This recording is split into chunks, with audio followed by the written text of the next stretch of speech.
परमपिता परमात्मा का धन्यवाद करने के पश्चात 7 दिवसीय वेद प्रचार सप्ताह का यह कार्यक्रम आप लोगों के मध्य चला हुआ है, जिसमें आर्य जगत के उच्च कोटि के विद्वान पूज्यपाद आचार्य डॉक्टर वेदपाल जी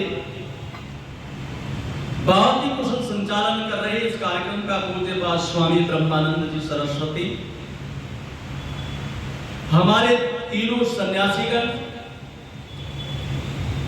आर्य समाज नागौरी गेट के बहुत ही उच्च कोटि के पुरोहित आदरणीय श्री कर्मवीर शास्त्री जी, आर्य समाज नागौरी गेट के बहुत ही यशस्वी प्रधान श्री हरि सिंह सैनी जी, मंत्री श्री नरेंद्र पाल मिगलानी जी, प्रचार मंत्री एवं जो प्रसाद की बहुत बढ़िया व्यवस्था कर रहे हैं ऊपर श्री राधेश्याम आर्य जी, कोषाध्यक्ष भाई श्री सत्य प्रकाश गोयल जी, कार्यकारी प्रधान श्री देवेंद्र सैनी जी, आर्य नगर से हमारे बीच पहुंचे हमारे बड़े भाई श्री सीताराम आर्य जी,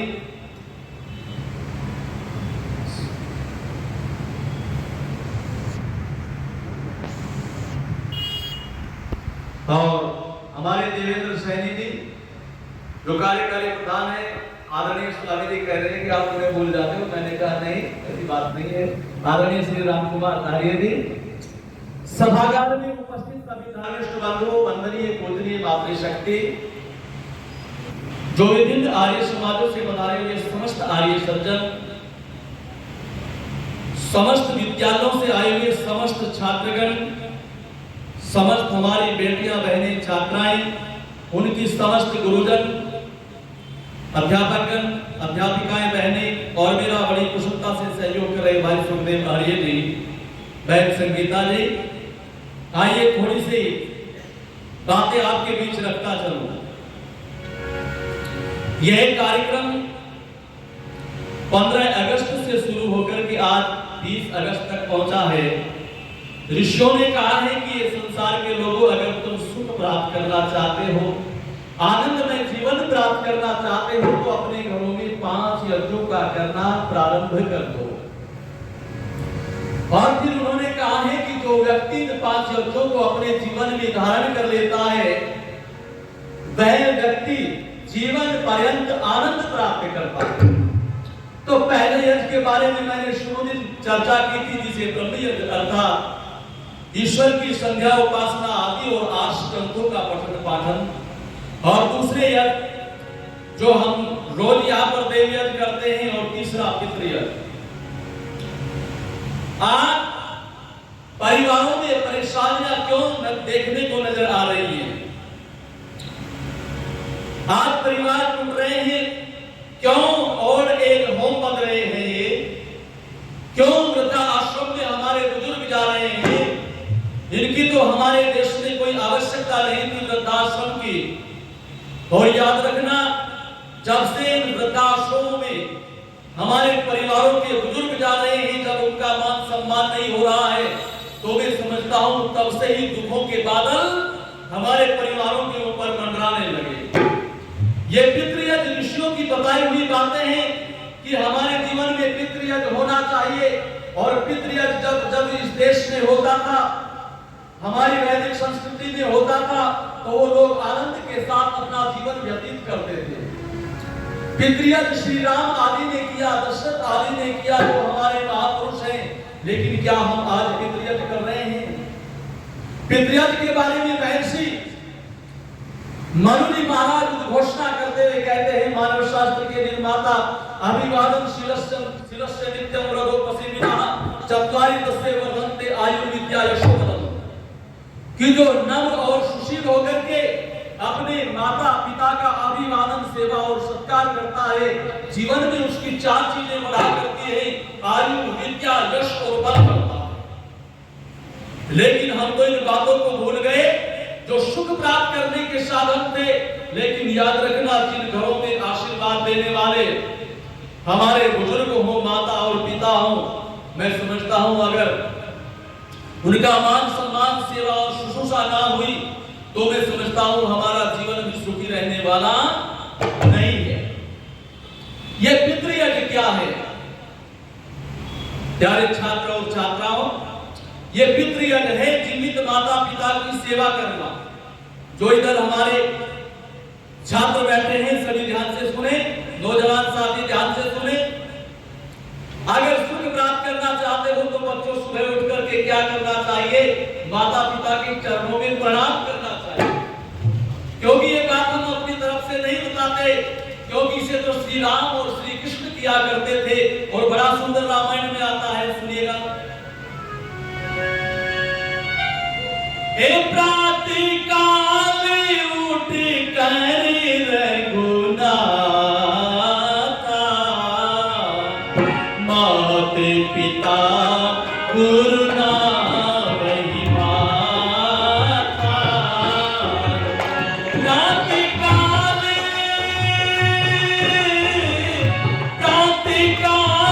उठ कर रघुनाथा, माते पिता गुरु ना वही माता।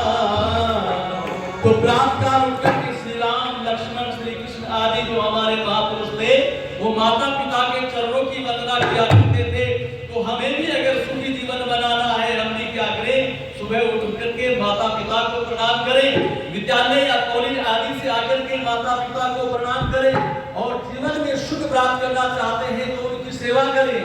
जो नौजवान साथी बैठे हैं उनसे भी मेरा निवेदन रहेगा, क्योंकि जिन घरों में जीवित माता पिता बैठे हों उनकी सेवा शुश्रूषा करना अपने जीवन को संवार लेने का नाम है। दो शब्द आते हैं, एक सेवा आती है, एक शुश्रूषा आती है। सेवा तो वो होती है जो उनके अनुकूल वस्त्र आदि, भोजन आदि, फल आदि की व्यवस्था होती है, और शुश्रूषा एक शब्द है, उनकी बातें सुनने का नाम शुश्रूषा है। जब 80-90 वर्ष का बूढ़ा पिता घर में होता है तो उसके चरणों में बैठकर के जीवन के अनुभव सीखने को मिलते हैं। उन बातों को, जीवन उपयोगी बातों को सुनने का नाम शुश्रूषा होता है। मैं समझता हूँ बड़े से बड़े डिग्री कॉलेज में भी वो अनुभव आपको प्राप्त नहीं होंगे जो 80, 90, 70 वर्ष का बूढ़ा पिता हमारे जीवन के कल्याणार्थ वो बातें बताते हैं। तो सुनिएगा, सौभाग्यशाली है वो परिवार जिनमें बूढ़े खिलखिलाते हैं। हमारे दादा दादी, बूढ़े ताऊ पिताजी, ये सब माता पिता आदि बड़े प्रसन्न होते हैं संतानों के व्यवहार से। और जिन परिवारों में माता पिता प्रसन्न रहते हैं, खुश रहते हैं, वो संतानें भी दुर्गति होने से बच जाती है, उनका भी बड़ा उत्थान होता है। बस सुनिएगा ने कि किस्मत वालों को मिलता है माता पिता का प्यार। सभी बच्चे ध्यान से सुने, क्योंकि अगर आपने ताली बजाई तो आपकी पूरी बात नहीं सुनेगी। आप इस बात को बिना ताली के सुनना कि किस्मत वालों को मिलता है माता पिता का प्यार, जिनकी सेवा से मिलती हो, इनकी सेवा से मिलती खुशियां अपार। किस्मत वालों को मिलता है माता पिता का प्यार, ओ किस्मत वालों को मिलता है माता पिता का प्यार, इनकी सेवा से मिलती हो, इनकी सेवा से मिलती खुशियां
कुछ बोलो देता है, और जितना पिता और माँ देते हैं मैं समझता हूँ जीवन में और कोई देने वाला बोलो नहीं हो सकता।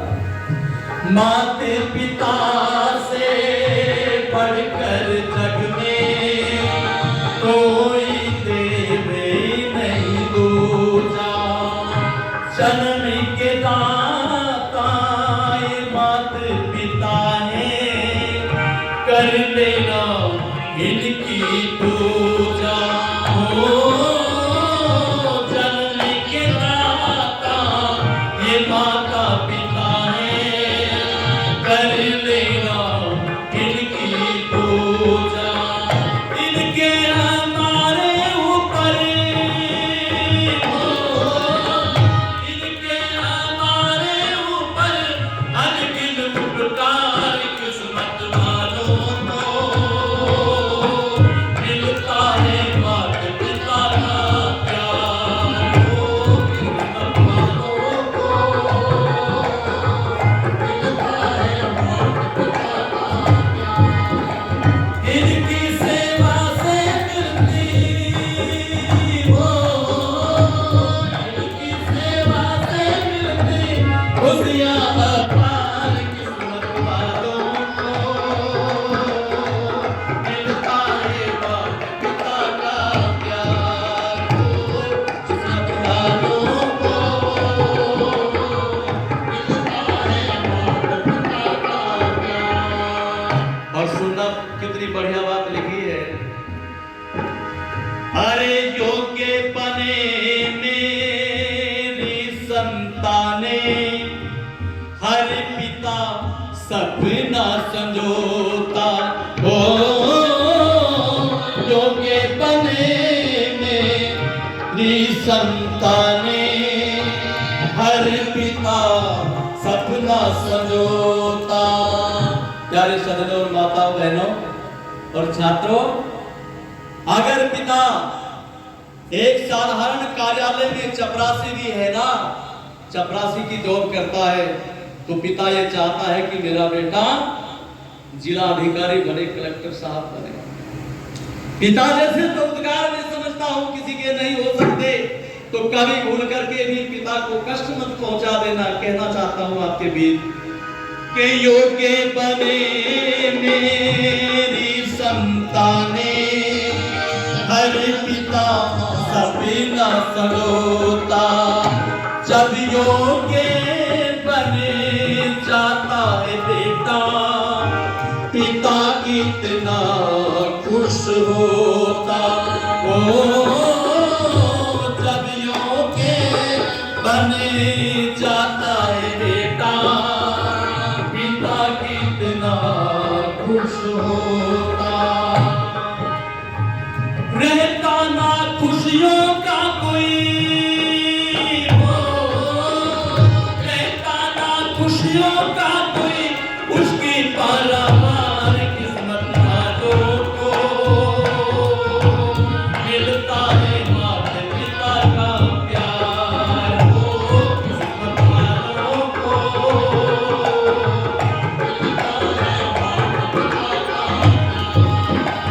इनकी सेवा से मिलती हो, इनकी सेवा से मिलती खुशियाँ अपार। किस्मत वालों को मिलता है मात पिता का प्यार। योग्य बने मेरी संताने, हर पिता सपना संजोता। निवेदन कर रहा था आपके सामने, और सुनो पिता का हृदय कैसा होता है। एक थाने में एक नौजवान के पिताजी साधारण सिपाही है, कांस्टेबल है, और इस सिपाही के एक और साथी हैं। एक दिन दोपहर में जब बैठे हुए हैं दोनों पास पास में, दूसरे सिपाही से कहता है, उसने कहा दीवान जी आपको एक बहुत बढ़िया न्यूज सुनाना चाहता हूँ, बड़ी खुशी की खबर सुनाना चाहता हूँ। उन्होंने कहा ऐसी क्या खबर है दीवान जी? बोले खबर ये है कि ये जो महीना चल रहा है जून का, इसी जून के महीने में मेरा बेटा सीओ क्षेत्राधिकारी बनकर के आ रहा है। और आपको क्या बताऊं, केवल सिपाही की नौकरी से इतनी बड़ी नौकरी नहीं प्राप्त हो सकती। मेरे बेटे ने बहुत पुरुषार्थ किया है और कहा था पिताजी मैं ऑफिसर बनना चाहता हूं, और फिर उसने कहा पिताजी आपकी इतनी तनख्वाह नहीं है जो आप मुझे ऑफिसर बना दें। मैंने अपने बेटे से कहा था कि बेटे मेरे पास 10 किल्ला जमीन है, अगर 10 के 10 मुझे बेचना पड़े तो मैं तुम्हें भी बड़ा अधिकारी बना करके छोड़ूंगा, मैं 10 के 10 किल्लों को बेच दूंगा, लेकिन तुम्हें बड़ा अधिकारी बनाने में पैसे की तो मैं कमी नहीं तुम्हें खाने दूंगा, लेकिन पुरुषार्थ तो तुम्हें ही करना पड़ेगा। और फिर कहा कि मेरे बेटे ने भी पूरी मेहनत की है, जी जान से मेहनत की है, और उन्होंने मुझे न्यूज़ सुनाई थी कि इसी महीने मुझे मुझे ड्यूटी मिल जाएगी इसी महीने, और मैं क्षेत्राधिकारी बनकर के आऊंगा। बस 10-12 दिन रह गए दीवान जी, ये तुम्हें गुड न्यूज़ सुना रहा हूँ, आपको भी मिठाई खिलाऊंगा। जब ये बात उस दूसरे सिपाही से कही तो दूसरा सिपाही कहने लगा, बोले दीवान जी ये तो बात आपने बहुत बढ़िया बताई, पर एक बात बताओ, आप तो एक साधारण सिपाही ठहरे और तुम्हारा बेटा जो एक क्षेत्राधिकारी बनकर के आएगा, सीओ साहब बनकर के आएगा, अगर उसका आना किसी थाने में अचानक हो गया, किसी थाने में उनका दौरा हो गया, तो क्या आप उन्हें सैल्यूट करोगे? ये बात तो पिताजी के लिए बड़ी आनंद देने वाली थी। अगर आपका बेटा यहाँ पर सीओ साहब बनकर के इसी थाने में आ गया, क्या आप उन्हें सैल्यूट करोगे? उन्होंने कहा दीवान जी क्या बात करते हो सैल्यूट करने की, मैं तो भगवान से दिन रात प्रार्थना कर रहा हूँ, ईश्वर से ये प्रार्थना कर रहा हूँ कि जितना भी जल्दी हो सके मेरा बेटा क्षेत्राधिकारी बनकर के आए। आप एक बार सैल्यूट करने की बात कहते हैं, मैं तो 1000 बार सैल्यूट कर दूंगा, लेकिन मेरा बेटा सीओ बनकर के तो आ जाए। नौजवान साथियों, ये उद्गार, ये सम्मान और ये हृदय से प्रेम तो केवल पिता ही कर सकता है।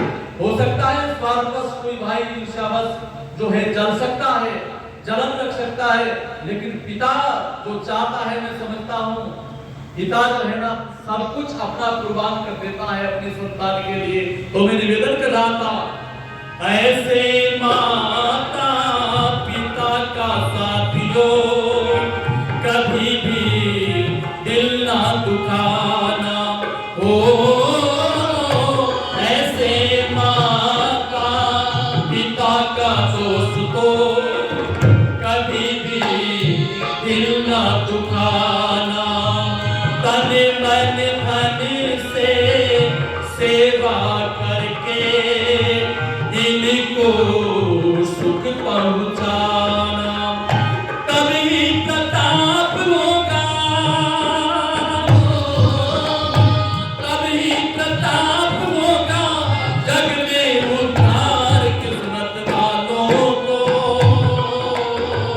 मिलता है माता पिता का प्यार, ओ किस्मत वालों को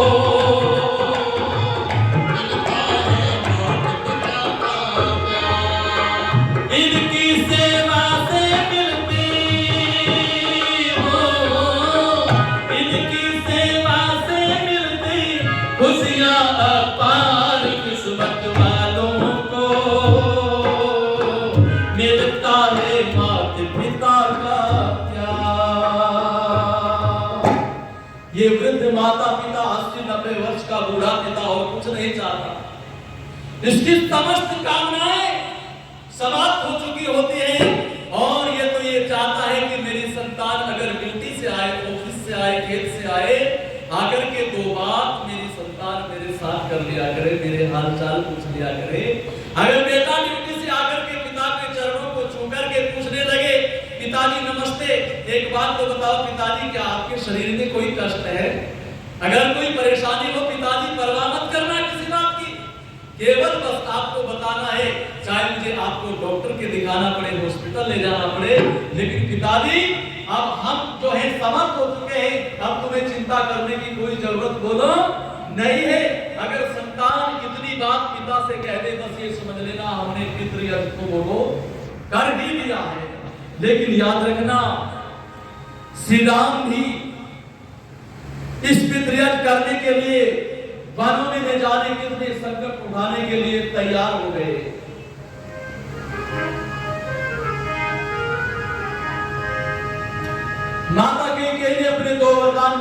के लिए कहा, किससे? महाराज दशरथ से, और कहा कि महाराज आज मैं अपने 2 वरदान मांगना चाहती हूँ। उन्होंने कहा मांगो, इसमें क्या बात है, क्यों संकोचाती हो?